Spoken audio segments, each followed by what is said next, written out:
Distinguished guests, please welcome the President of the United States, accompanied by Secretary of State Antony Blinken.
Good afternoon. If I didn't say anything, this would go on all afternoon, for good reason. Mr. President, it is an honor to welcome you back to the State Department. On day one of this administration, you shared a few things with me.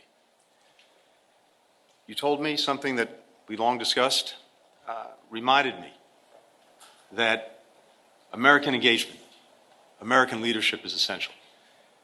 If we're not engaged, if we're not leading, you said, someone else is likely to be doing it, and probably not in a way that advances our interests or values. Or maybe no one's doing it, and then we're likely to have a vacuum filled with bad things before it's filled with good things. But the other thing you told me, Mr. President, was that there's a greater premium than ever before on finding ways to cooperate, to coordinate, to work with other countries if we're going to get done what we need to get done for the American people. And so you instructed me, you instructed all of us to get out there, to rebuild, to rejuvenate, even to reimagine our alliances and partnerships. And I remember what you told me then. You said, we don't know when this is going to make a difference, when we're going to need these friendships, these partnerships, but someday, some way, somewhere, they're going to be critical for advancing the national interest. And that's exactly what the men and women of this department have done.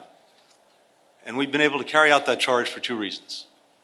First, the people you see before you, and so many others who are out in the field at our embassies and consulates.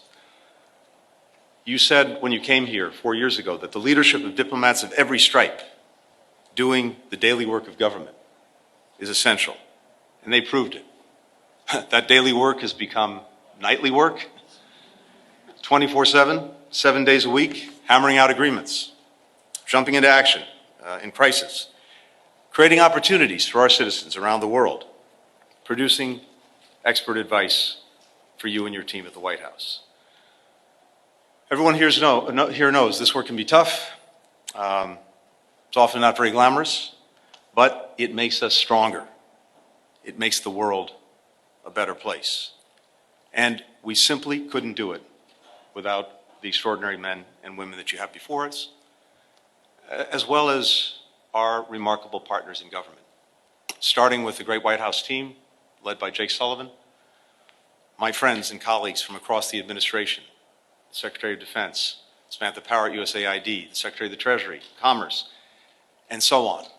All of these partnerships that we built and built with their teams have made a difference. So to all of my colleagues, thank you. Thank you for your friendship. Thank you for your partnership.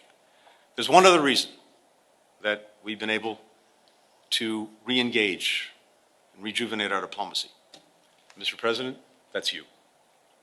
You have never wavered in the conviction that when America leads, when America engages, there is little we cannot accomplish, and that this country remains a force for good, a force for progress around the world.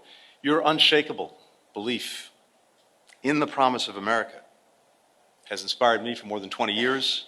It's inspired so many people in this department and around the world. Simply put, it's been the privilege of my lifetime to work for you, to work with you, to work with this extraordinary team that you've assembled. And it's the honor of a lifetime to be able to introduce, one more time, the 46th President of the United States, Joe Biden.